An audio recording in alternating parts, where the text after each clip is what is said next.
Matter हम कितना भी कम किसी सेलिब्रिटी की लाइफ में इंटरेस्टेड क्यों ना हो, पर उनके बारे में कुछ चीजें ऐसी जरूर होती हैं जो हम ब्लाइंडली बिलीव करते हैं क्योंकि शुरू से उन्हें उस तरह से प्रेजेंट किया गया है। जैसे एसआरके के बारे में 3 चीजें हैं जो हर कोई सच मानता है। पहला तो ये कि वो बहुत हम्बल बैकग्राउंड से आते हैं। उन्होंने इतना स्ट्रगल किया है कि वो मुंबई की सड़कों पर सोए तक हैं। सिर्फ 1500 लेकर मुंबई आए हैं।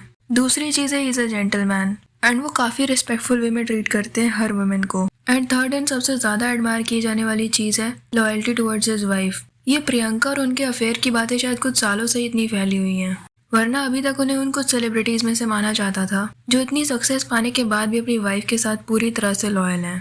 तो किसी भी सेलिब्रिटी के लिए अपनी आर्ट में अच्छा होना तो जरूरी होता ही है, पर उनसे लोग पर्सनल लेवल पर भी कनेक्ट करें, बिल्कुल फैन ही हो जाएं, इसके लिए पर्सनल लाइफ में भी अपनी इमेज अच्छी बनानी पड़ती है। एंड एसआरके की ये जो इमेज बनी है शायद उसी की वजह से इतने लोग उनसे इमोशनली कनेक्ट हुए हैं। उसमें शायद ये तीनों पॉइंट्स का मेजर रोल है, पर शायद ये उतना भी सच नहीं है जितना लोगों को लगता है। सो सबसे पहले बात करते हैं उनके स्ट्रगल की, जो शायद थोड़ा एग्जैजरेट करके बताया गया है। और उन्हें जितनी जल्दी काम मिला इस इंडस्ट्री में वो एक नॉर्मल आउटसाइडर के लिए उतनी भी आसान चीज नहीं है। कुछ सोर्सेज के हिसाब से एसआरके के डैड की डेथ हो गई थी कैंसर की वजह से, जिसके बाद उनकी मॉम को ही सब कुछ देखना पड़ा। एंड क्योंकि उनके डैड के इलाज में भी काफी खर्च हुआ था तो फैमिली उसके बाद से काफी फाइनेंशियल प्रॉब्लम्स का सामना कर रही थी। एसआरके भी कई इंटरव्यूज में बात कर चुके हैं अपने स्ट्रगल के बारे में कि कैसे जब वो मुंबई आए थे तो उनके पास सोने तक की जगह नहीं थी। घर से भी वो सिर्फ 1500 लेकर आए थे और किसी और ने उनके घर का किराया दिया था। जब मैं मुंबई आया मेरे पास रहने को जगह नहीं थी, मेरे पास पैसे नहीं थे। So I remember Rajiv called me and give me money for my किराया ऑफ माय हाउस। एक्चुअली जिस दिन मैं मुंबई में पहली बार आया तो मेरे पास वापस जाने के पैसे नहीं थे। ओबरॉयज होटल है जो, तो वहाँ पे था, ना पैसे थे ना कपड़े धुले हुए थे। वहाँ खड़ा होकर मैंने ऐसा बोला था कि यार ये सिटी ने मुझे बहुत परेशान कर दिया है, एकदम सड़क पे ले आया। मैं सड़क पे सोता था, तो मैं कहा यार मैं एक दिन आऊँगा और इस सिटी को ओन करूँगा। बट एक्चुअली में उनकी लाइफ में उतने भी फाइनेंशियल स्ट्रगल्स नहीं थे। इनफैक्ट उनके फैमिली बैकग्राउंड की वजह से उनके करियर में स्ट्रगल थोड़ा कम ही हो गया था। सीरियल आया वो पॉपुलर हो गया, people like me in that. तो उसके बाद फिल्म ऑफर्स आई, मगर मैं फिल्मों में इंटरेस्टेड था ही नहीं बिल्कुल, तो मैंने करना ही नहीं चाहा उसको। तब मैं अपना एमए भी कर रहा था मैस कम्युनिकेशंस के अंदर, तो फिल्मों में इंटरेस्टेड बिल्कुल नहीं था। उसके बाद एक और सीरियल वो दिल दरिया किया मैंने, फिर बॉम्बे से एक ऑफर आया सीरियल का उम्मीद, वो किया, और सर्कस के। And after that people start calling me up in Delhi और बोला उन्होंने कि हम फिल्म बना रहे हैं। हिमा जी ने बोला, सिपी साहब ने फ़ोन किया, आप बहुत अच्छी तरह बॉम्बे आ गया। ये 5 फिल्में मैंने और आपको भी सिर्फ साइन की थी, जो जिनमें से 3 आ गई हैं।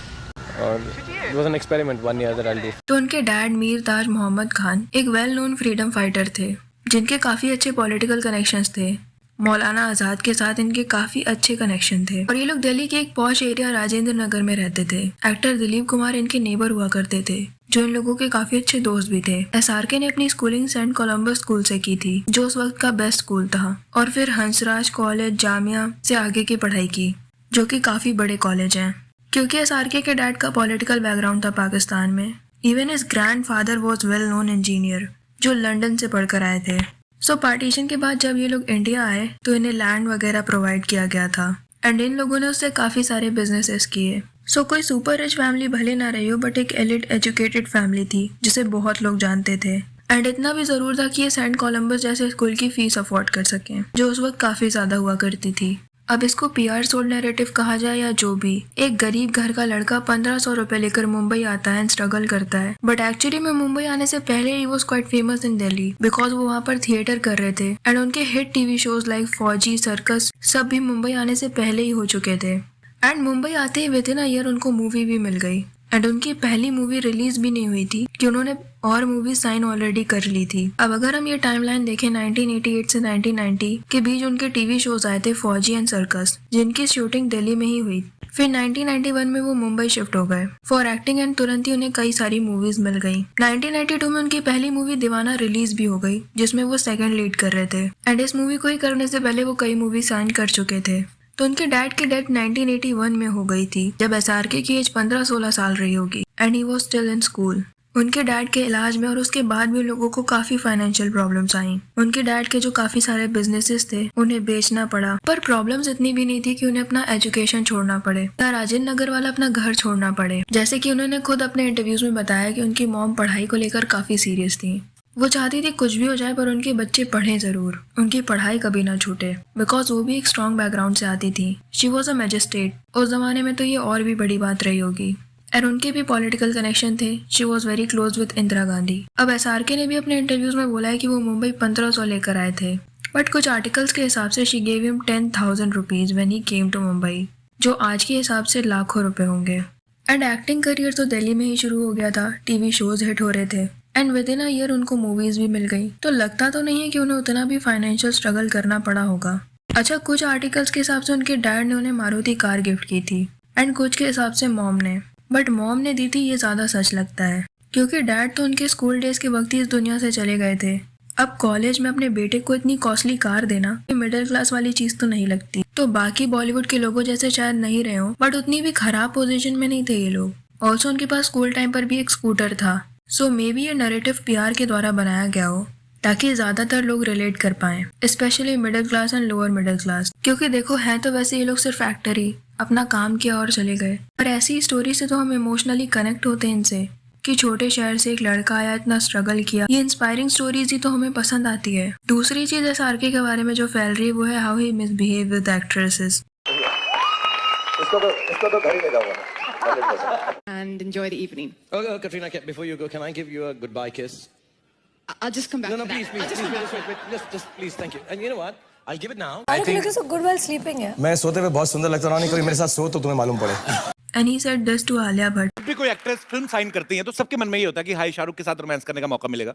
इस फिल्म में डियर जिंदगी में शाहरुख भाई का आलिया का कोई लव एंगल है ही नहीं।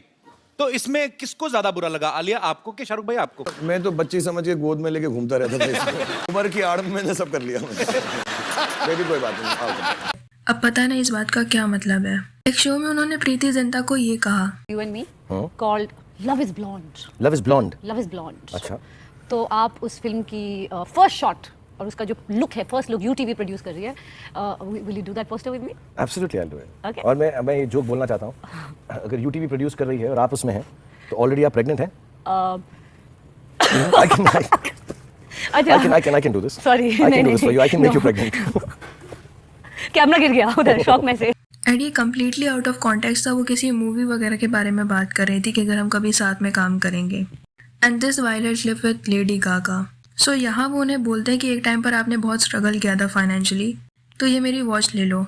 एक टाइम पर स्ट्रगल किया था तो अब वो वॉच लेकर क्या करेंगी। एंड ये काफी ज्यादा ऑकवर्ड हो गया था। वो बार बार बोल रही थी कि अपने फैंस को दे दो। May I hold that cup? No, you may not. He was trying to hold my coffee for me backstage. Yeah, I've been trying to last half an He hour. was being so polite, and he's allow this me. huge star. I feel so uncomfortable. Because you feel that you've not had, when you went out shopping, you did not have enough money to buy things. Yeah. So I'm gonna give you my watch. No, Yeah, you're yeah. not going No, to I'm give gonna me. give you No, that, I yeah. don't want your No, watch. please. No. No, it's not an expensive watch. No. No, please. No. And you've become my. Come here. Get away. Come here. Don't want it. Please, no, this is from my film actually. Give So it it's to a like fan. No, you give it to a fan. So I give it Fine. to you, and you give it to a fan. Yeah. Someone asked her, will you marry him? And she replied कि वो already married है, जिस पर SRK said who told her about this marriage thing. You is, would you like to date Shah Rukh Khan? Would I like to date you? Yeah. Yes. You're married. Absolutely not. Who told her about this marriage thing of mine here? अब ऐसी awkward situations का reason ये हो सकता है कि एक तो इनके वैसे भी बहुत सारे फैंस होते हैं जो इनके लिए बिल्कुल पागल ही हो जाते हैं। ऊपर से शुरू से through news channels, reality shows हमारे मन में ये चीज़ डालने की कोशिश की गई है कि ये लोग भगवान से कम नहीं हैं। इन्होंने ये बातें घर घर तक पहुंचाई हैं कि कैसे कोई सेलिब्रिटी दिखते ही उनके पीछे भाग जाना है फॉर ऑटोग्राफ और पिक्चर। और इन लोगों को भी शायद शुरू से ही ट्रेन किया जाता है कि इस चीज़ को मेंटेन कैसे करना है। हमेशा ये एटीट्यूड लेकर चलना है कि एवरीवन वांट्स यू। SRK के केस में ही was more famous as an romantic hero, तो उन्होंने वो पर्सनालिटी बना ली होगी कि सब लड़कियां ऐसे ही मेरे लिए पागल हैं and they want me to romance with them. But सब तो नहीं है ना। मे बी कुछ उनकी मूवीज पसंद करती हूँ, उनकी एक्टिंग को अप्रिशिएट करती हूँ, but they will feel awkward if they have to hug him और take things from him. And third but not the least, his affair with Priyanka. अब कुछ लोगों का मानना है कि ये जो भी क्रॉप क्लिप्स वायरल हो रही हैं इन दोनों की, it was part of acting और जस्ट फॉर एंटरटेनमेंट। बट एक मैरिड लॉयल मैन जो कि पहले ही एक स्टैब्लिश एक्टर है, उसे रियलिटी शो में ऐसी स्क्रिप्ट फॉलो करने की क्या जरूरत है। एक अवार्ड शो में जब ये दोनों साथ में डांस कर रहे थे तब his wife was getting uncomfortable and ये दोनों साथ में स्पॉट भी किए जाते थे अक्सर। केबीसी में he asked her what type of man she wants and फिर ही सेड केबीसी का होस्ट चलेगा। Okay, well, he has to be very intelligent. Hindi में बताओ, इंटेलिजेंट। Intelligent होना बहुत जरूरी केबीसी का अगर होस्ट होगा चलेगा? है। Yeah, I think I can think about That's it. intelligent. एक अवार्ड शो में वो प्रियंका के लिए गाना गा रहे थे जिसकी लिरिक्स थी marry me. Singer. I don't have the money to pay you, but I'm going to ask you something and I want the answer in a song. When I'm sorry, Rahman sir. Oh no. I'm going to sing. When I'm lonely and in times of trouble, Mother Mary comes to me, speaking words of wisdom, marry me. Marry me, marry me, marry me.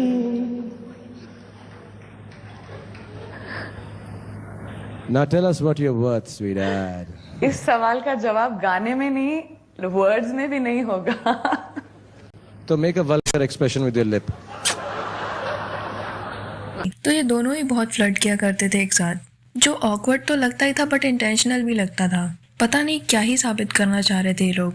आज के time पर अगर ऐसा होता तो ये लोग बहुत बुरी तरह से ट्रोल किए जाते। शाहरुख खान, मैंने पहले आंख बंद कर दी। Please ma'am, at least once. नहीं, शाहरुख खान, नहीं, स्टॉप इट। अरे शाहरुख खान, अरे स्टॉप इट। उसके बाद कहते हैं कि गौरी ने ही करण जौहर के साथ मिलकर प्रियंका का करियर यहाँ खत्म कर दिया। सो अफेयर तो दोनों का ही था बट असर सिर्फ प्रियंका के करियर पर पड़ा। इवन तो इन दोनों ने कभी अफेयर के बारे में बात नहीं की, बट ये एक इंटरव्यू में प्रियंका एक जैकेट दिखा रही थी कि उनके एक्स बॉयफ्रेंड की है एंड SRK को भी ऐसी सेम जैकेट में देखा गया। अच्छा, अभी कुछ टाइम से SRK के लिए एक अलग ही रिस्पेक्ट बढ़ गई है जब से उन्होंने डंकी और पठान की है। पठान ने तो 1000 करोड़ से भी ज़्यादा की कलेक्शन किए हैं। ऐसे टाइम पर जब बाकी दोनों खान उतना अच्छा परफॉर्म नहीं कर पा रहे, पर इस कलेक्शन के साथ भी कंट्रोवर्सी है कि ये लोग टिकट खुद खरीदते हैं, फेक कलेक्शन है। एंड इवन काजोल जो इनकी इतनी अच्छी दोस्त है, उन्होंने भी मजाक में कहा कि वो पठान के रियल कलेक्शन जानना चाहेंगे। How much did Pathaan really make? Sunny Deol ने भी 2023 में हुई कॉर्पोरेशन बुकिंग्स के बारे में बोला था। संदीप रेड्डी वांगा ने भी बोला था। मतलब डायरेक्टली तो नहीं बोला बाकी किसी ने, बट ये बहुत कंट्रोवर्शियल बात है। शायद कुछ ज़्यादा ही बढ़ा चढ़ाकर कलेक्शन बताए जा रहे हैं उनकी मूवीज़ के। वैसे आपको क्या लगता है इस बारे में? कमेंट सेक्शन में ज़रूर बताना। वीडियो पसंद आया तो लाइक कर देना और ऐसी और वीडियोज़ के लिए विचार को सब्सक्राइब कर देना।